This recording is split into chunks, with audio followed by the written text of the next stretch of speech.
Hi everyone, welcome to UPS radio podcast. AP economic survey release అయింది కదా, దాని కంటిన్యూషన్గా ఇంకో వీడియో, మోస్ట్ ఇంపార్టెంట్ వీడియో, అగ్రికల్చర్కి సంబంధించిన హైలైట్స్ ఇన్ని ఈరోజు మనం సోషియో ఎకనామిక్ సర్వే 2024 నుంచి తెలుసుకుందాం.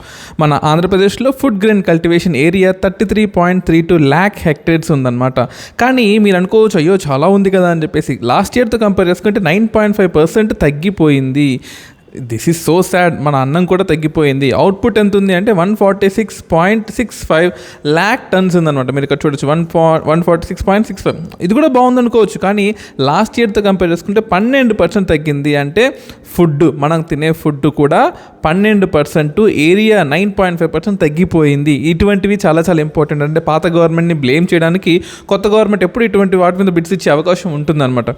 దాంతోపాటు రైతు భరోసా ఎంత ఫైనాన్షియల్ ఇన్కమ్ ఇస్తుంది ఒక ఫ్యామిలీకి అంటే 13,500 రూపాయలు యాన్యువల్గా ఒక ఫ్యామిలీకి ఇస్తుంది అనమాట. అందులో పిఎం కిసాన్కి సంబంధించింది 6,000 రూపాయలు ఉందన్నమాట. ఓకేనా, వైఎస్ఆర్ రైతు భరోసా అంటారు కదా అప్పట్లో.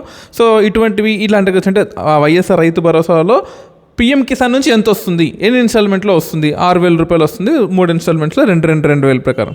అలాగే ఫార్మర్ ఫీల్డ్ స్కూల్స్ అంటాం, అంటే ఫార్మర్స్ కావాల్సిన ట్రైనింగ్ ఇవ్వడానికి ఎన్ని ఉన్నాయి అంటే అత్యధికంగా 1,104 ఫార్మర్ ఫీల్డ్ స్కూల్స్ ఉన్నాయి. అందులో నుంచి 33,000 మంది ఫార్మర్స్ని ట్రైనింగ్ ఇచ్చి ఆదుకున్నాం అనమాట. అంటే ఆదుకోవడం అంటే వాళ్ళకి కావాల్సిన టెక్నిక్స్ మనం చెప్పాం, గవర్నమెంట్ చెప్పింది.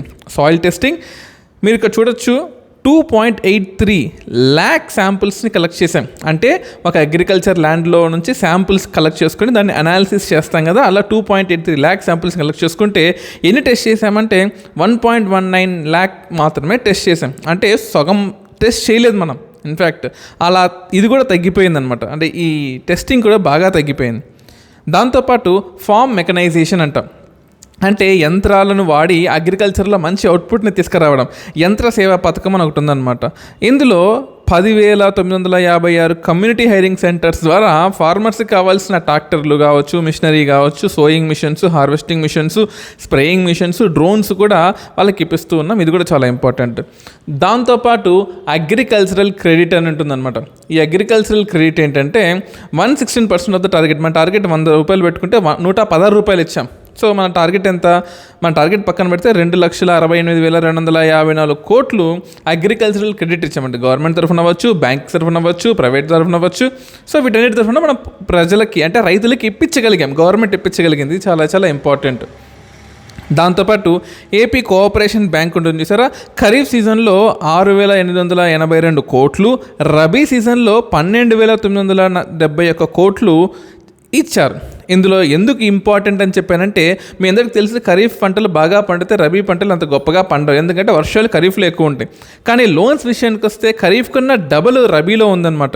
ఇది మీరు కూడా ఎకనామిక్ సర్వే ఒకసారి చదివినప్పుడు అర్థం చేసుకుందానికి క్లియర్ కట్ ఎక్స్ప్లెనేషన్ ఇచ్చాడు. ఎందుకంటే ఖరీఫ్లో మనకు అవైలబిలిటీ ఆఫ్ ద లోన్స్ జనరల్గా ఎక్కువ ఉంటుంది కాబట్టి ప్రైవేట్ పీపుల్ కూడా లోన్స్ ఇస్తారు. కానీ ప్రైవేట్ పీపుల్ ఇవ్వని చోట బ్యాంకులు లోన్స్ ఇస్తాయి కాబట్టి రబీలో ప్రైవేట్ పీపుల్ ఇవ్వరు, బ్యాంకులు లోన్స్ ఇస్తాయి. అందువల్ల 12,000 కోట్లు రబీలో మనకు లోన్స్ తీసుకోగలిగాము.